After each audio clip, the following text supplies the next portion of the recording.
everyone. Welcome, welcome, welcome. Good afternoon, good evening, good morning, wherever you are in the world. Do you want to say hi, Dr. Bolanle? Good afternoon, good evening, good morning. Hello, everyone. So, my special guest today is Dr. Bolanle. I have moved heaven and earth to have her on. And I can only say thank you very much for Thank you coming for having on. me. Thank you Yes. for having me. So I'll do a very quick intro. So Dr. Bolanle is a board certified residency trained physician in psychiatry. She's also the founder and CEO at Bright Minds M.D, a private psychiatry practice in New Jersey. She is a mom and she's a wife, and she enjoys cultural exploration via travel and dance. I That's get about it. Yes, that is Yes, she it. also has Thank very you. interesting taste in sneakers and in clothes. That's right. I like to catch a little bit of fun wherever I could get it. Thank you for joining us. And of course, if you're watching, if you've been here before, thank you for coming again. My name is Biada Dafrede, and today we will be touching the base of debunking therapy myths and misunderstandings with Dr. Balani. Okay. Let's do the best we can. We'll do the best that we can. Okay, so when I spotted this portion of your bio that Okay. talks about how you offer treatment in a holistic model. Okay. Okay, so my first question will kind of come just out of there. So right now, of course, with so much TikTok, so much Instagram, so much X, everything, there's a lot of people talking about wanting to go to therapy, being in therapy, and it's almost like they're swapping diagnosis. Right.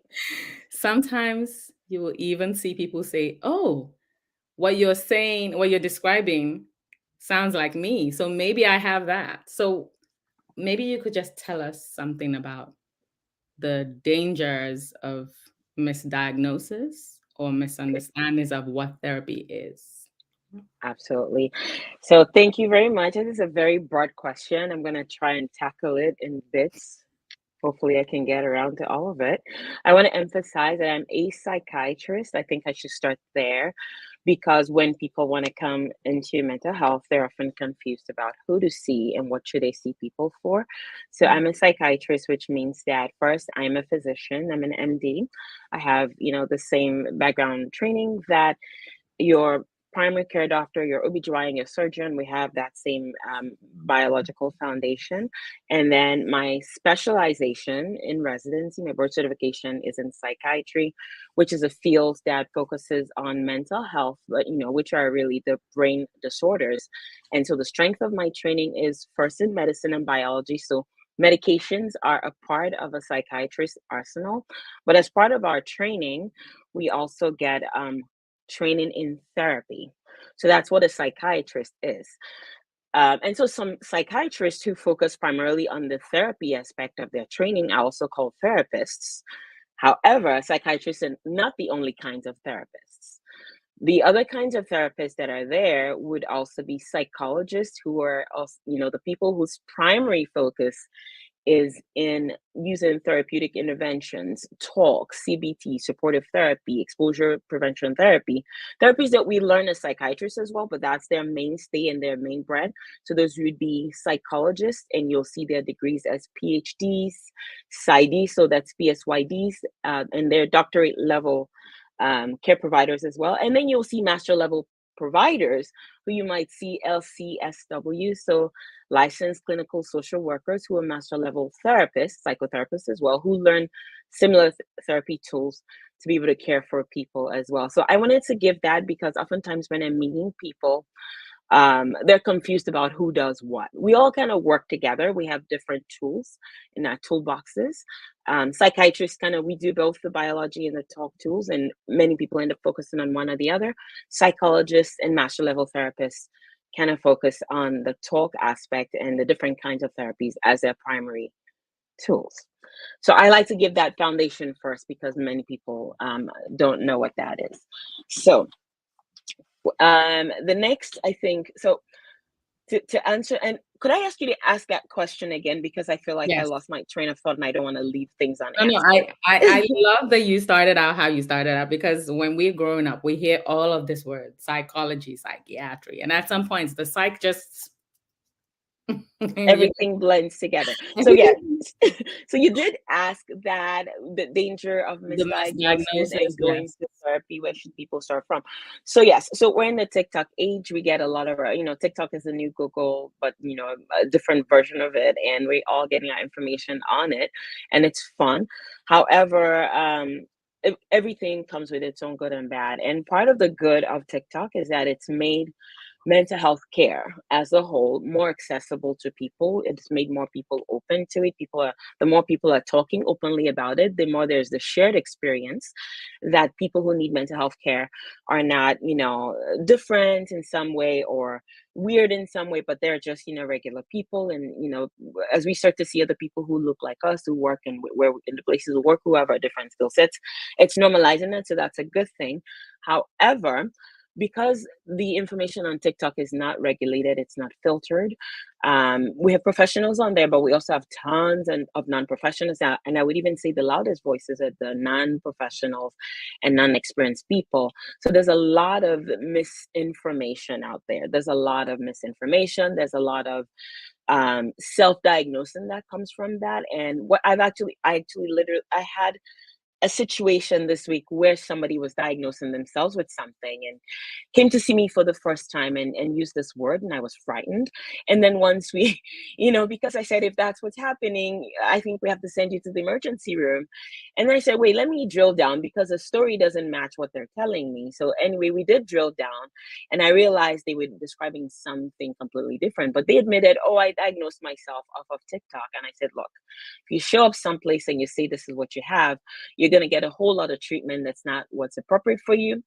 And it's not also going to be pleasant for you, because you're, when you say that to me as a mental health care person, as a physician, I'm thinking something different. And so I'm not going to be able to give you what you need. So that really highlights the danger of self-diagnosing and diagnosing off of TikTok, is that many things that are going on with people have a lot of overlap. Many things that are happening, whether diagnostically or in terms of childhood traumas and things like that, have so many overlap that it takes someone who works with it regularly to be able to pick out subtle differences and tease things out, and also offer a treatment option. However, I mean, if it was so easy to diagnose off of a checklist or TikTok, I don't think anybody would need to go to school for that. So, you know, that literally the danger of self-diagnosing is that you will likely be wrong. You may be in the ballpark, but there's a danger of being wrong, and then there's the danger of offering yourself treatment or seeking treatment is not appropriate for you and getting misdiagnosed. And then on the extreme end, there's a great danger of causing oneself danger from doing that. So it's highly discouraged. I think we should learn, but we should also verify, right? Who's given this information? What's their background? Another thing that's important, right, in TikTok is people are sharing personal experiences. And one person's personal experience is just one personal experience. It's not universal. It's just unique to that person, and therefore, just because one person experienced certain things and got one diagnosis doesn't mean that that diagnosis applies to the other person. Because diagnosis is not one event occurring. It's not one symptom or two symptoms. It's really looking at what's happening. I will give you an example. There's anxiety that is common. However, if you and what happens with physical symptoms of anxiety could mean um, the heart is racing, it's pounding, a person is sweating, they feel like their heart is going to jump in their throat, their stomach is turning, and that that's happening in one person. Where that's happening, they they just got pulled over by a police officer and they didn't have their driver's license or insurance on them. And another person, they're sitting, minding their business, nothing is happening. They haven't had a thought that they're aware of, and that is happening. Exact symptoms in two different people, but the diagnosis really would be different. If we then begin to put the circumstance and the setting where those symptoms are happening. For the person where they just got pulled over by a police officer and they don't have their license, they don't have their insurance, we would say that that is situational because they fear that they might get in trouble. And so their body is responding in the way that our body normally responds in dangerous situation. That is perfectly normal. That is not something we should treat because that's an appropriate anxiety response.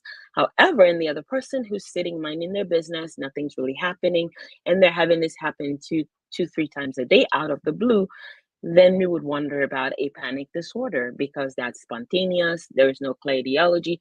There's no associated situation. So driving home the point that someone experiencing something and another person experiencing it without putting it in context and looking at the entire picture would lead to a diagnosis. Because if that first person started taking medicine for it, they're not really being treated appropriately. The person who's responding to being pulled over in difficult circumstances, something like that.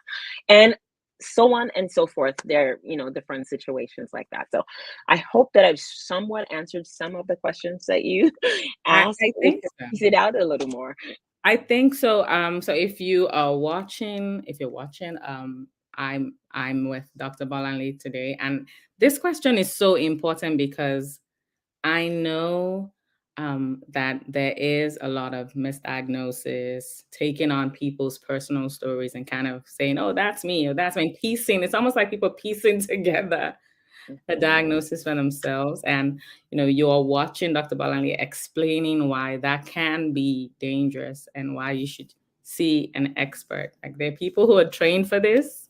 So you you with your with your math degree cannot show up and kind of put it on yourself. And so I'm very grateful that we're even touching this particular question. I have one other question, and this stems from the fact that I do spend a lot of time with like young people and then college people, and there's a lot of talk about anxiety. Mm, And sometimes sometimes you want to tell them that the worry about graduating or the worry about if they'll find jobs after graduation is almost like a regular part of expected. life. Right. Right. But at the same time, you don't want to dismiss Right. that because maybe it's deeper, like maybe there's something Right. else. So Right. how would you say, what are ways that you can like comfort someone without what's something to remember when you're having to comfort someone? It could be a friend, it could be a spouse, without kind of dismissing Like what providing reassurance. I yes, think that's how what label it. And that's very important as well because even when sometimes when people come to see us, we don't send them with a script. We provide them with reassurance. Like this is part of life's normal events. It's okay to be a bit nervous if you have an exam coming up tomorrow. We're not going to medicate that. And part of understanding that is understanding what anxiety is. Like the anxiety as a disorder, the symptoms that come with it as a part of normal human response. Everyone's probably heard this story when you're primitive and you're sitting in a forest. You see something in the horizon. It may be a lion, it may be something.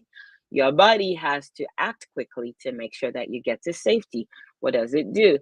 It starts to release messengers in the body that then causes the heart to beat very fast so that it can power your hands and your legs to fight or to run.